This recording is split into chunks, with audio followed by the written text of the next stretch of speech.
अक्टूबर का महीना हमेशा से ही पाकिस्तान पर भारी रहा। अक्टूबर के इस महीने में भी पाकिस्तान में बहुत कुछ तब्दील होने वाला है, जैसे कि चीफ जस्टिस काजी फाइज ईसा 25 अक्टूबर के बाद भी चीफ जस्टिस रहेंगे या नहीं। अक्टूबर 2024 में पाकिस्तान तहरीके इंसाफ सड़कों पर है, जबकि इस्लामाबाद में एससीओ का इजलास हो रहा है। ये अजीबोगरीब हकीकत है कि पाकिस्तान की सियासी तकदीर में अक्टूबर का महीना इनकलाबात और सियासी दौ पेश से भरा हुआ है, जिसके मुल्क पर देर पा नताइज रहे और 3 नस्लें गुजर जाने के बाद भी मुल्क इनकी गिरफ्त में है। कुदरती आफात से लेकर बड़े सियासी फैसले अक्टूबर के महीने में ही हुए, जिसने न सिर्फ मुल्क की मईशत का बेड़ा गर्क किया बल्कि पूरी दुनिया में पाकिस्तान की रुसवाई का बाइस बना।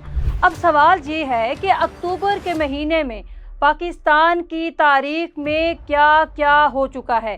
क्या मैं पाकिस्तान के आगाज़ से बात करें तो 27 अक्टूबर 1947 को जब इंडिया के हवाई जहाज़ कश्मीर की सरजमीन पर उतरकर जन्नत नज़ीर पर काबिज हो गए और महाराजा ने एक साजिश के जरिए पाकिस्तान के बहुत से इलाके भारत में शामिल करवा कर ऐसे मसाइल पैदा कर दिए जो आज तक हल ना हो सके। इसके बाद पाकिस्तान के साथ 16 अक्टूबर को ऐसी चाल चली गई कि कायदे आज़म के बेहतरीन साथी और मुल्क के मोहसिन नवाबजादा लियाकत अली खान को लियाकताबाद में एक जलसे के दौरान गोली मार कर मरवा दिया गया। जब कायदे मिल्लत जलसागाह के पंडाल में पहुंचे तो अकबर नामी शख्स ने उन पर फायरिंग कर दी, जिसके नतीजे में मुल्क के पहले वजीर आज़म शहीद हो गए और आज तक उनके कातलों का सुराग नहीं मिल सका। 17 अक्टूबर को मुल्क के दूसरे वजीर आज़म जनाब ख्वाजा नाज़मुद्दीन ने हलफ लिया और गवर्नर जनरल के ओहदे से इस्तीफ़ा दे दिया। इसी तारीख को जनाब मलिक गुलाम मोहम्मद ने तीसरे गवर्नर जनरल का हलफ उठाया। अक्टूबर 1954 का दिन पाकिस्तान के लिए बेहतर रहा, जब चौधरी ज़फ़रुल्लाह खान को इंटरनेशनल कोर्ट ऑफ जस्टिस का मेंबर बनाया गया, जो मुल्क के लिए एक एजाज़ की बात थी।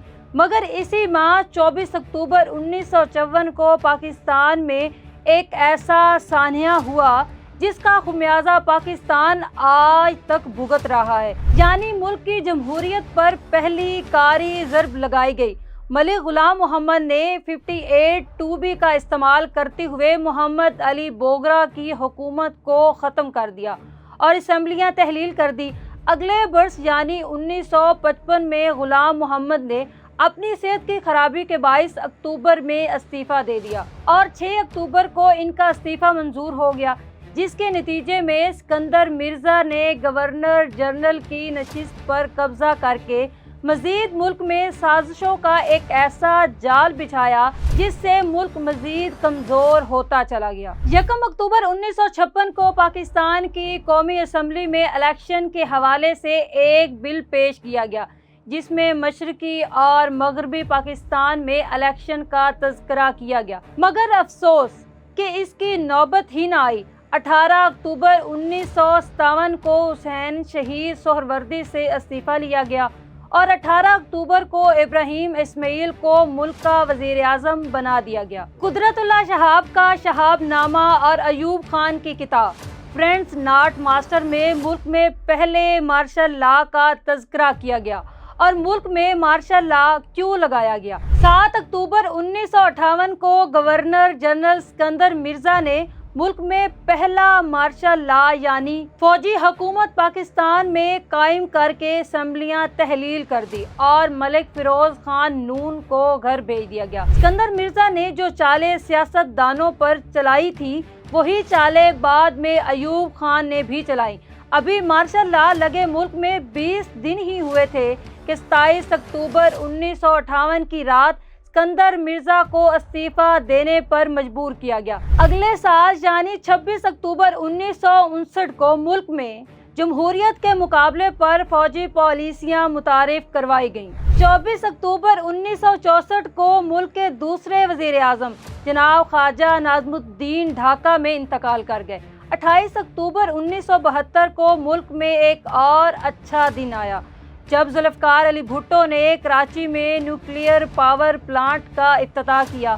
16 अक्टूबर 1969 को मुल्क में तीसरा मार्शल लॉ नाफिज करने वाले ज़ियाउल हक ने मीडिया और सियासी जमातों पर मुकम्मल पाबंदी आयद कर दी। 16 अक्टूबर 1988 को मुल्क में इलेक्शन हुए। 8 सियासी जमातों ने मिलकर एक ऐसा इत्तेहाद बनाया जिसका नाम IJI रखा गया, जो बज़ाहिर PPP के खिलाफ था, मगर इसके बावजूद बेनज़ीर ने ज़्यादा सीटें ली और नवंबर में मुल्क की पहली खातून वज़ीर आज़म बनी। 24 अक्टूबर 1990 को एक बार फिर मुल्क में इलेक्शन हुए, जिसके नतीजे में नवाज शरीफ मुल्क के वज़ीर आज़म मुंतखब हुए।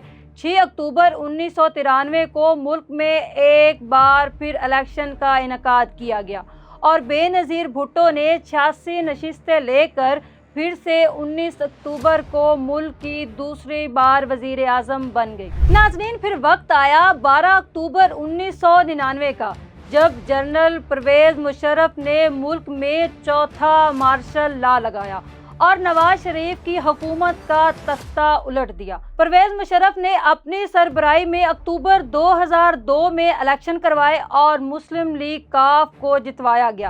अक्टूबर में ही मौलाना फजलुर रहमान ने MMA यानी मुत्तहिदा मजलिस अमल की बुनियाद रखी। 8 अक्टूबर 2005 में मुल्क पाकिस्तान में एक बड़ा हादसा हुआ। कश्मीर और शुमाली इलाका जात में एक ज़बरदस्त ज़लज़ला आया, जिसके नतीजे में तकरीबन 80,000 लोग मारे गए। लाखों इस ज़लज़ले में ज़ख्मी हुए और लाखों ही अपने घरों से महरूम हो गए। 18 अक्टूबर 2007 को मोहतरमा बेनज़ीर भुट्टो एक बार फिर से पाकिस्तान वापस आईं। अक्टूबर 2010 में पाकिस्तान के साबिक सदर परवेज़ मुशर्रफ ने लंदन में आल पाकिस्तान मुस्लिम लीग के नाम से एक छोटी सी पार्टी बनाई। कहा जाता है कि 23 अक्टूबर 2011 को जब इमरान खान ने लाहौर में मीनार पाकिस्तान में जलसा किया तो इनकी सियासत परवान चढ़ने लगी और वो अवाम की नज़रों में आए। 21 अक्टूबर 2023 को नवाज शरीफ लंदन से पाकिस्तान 4 साल बाद वापस आए। नाज़रीन, अक्टूबर 2024 की बात करें तो पाकिस्तान की अदालतें इस वक्त ज़ेरे बहस हैं, जिनमें आईनी तरमीम, आईनी अदालतों के क़याम पर बात की जा रही है। इसके साथ साथ मौजूदा chief justice of Pakistan justice Qazi Faez Isa की मुद्दत मुलाज़मत में तोसी की भी बात चल रही है। दूसरी जानिब पाकिस्तान तहरीक इंसाफ सड़कों पर है। पार्टी क़यादत ने मज़ीद जलसों का ऐलान कर दिया है। तीसरी जानिब इस्लामाबाद में अक्टूबर के महीने में SCO इजलास भी होने जा रहा है, जो पाकिस्तान के लिए बड़े ही एजाज़ की बात है। अब देखना ये है कि रवां अक्टूबर का महीना भी पाकिस्तान की तारीख में अपना हिस्सा डालेगा या नहीं।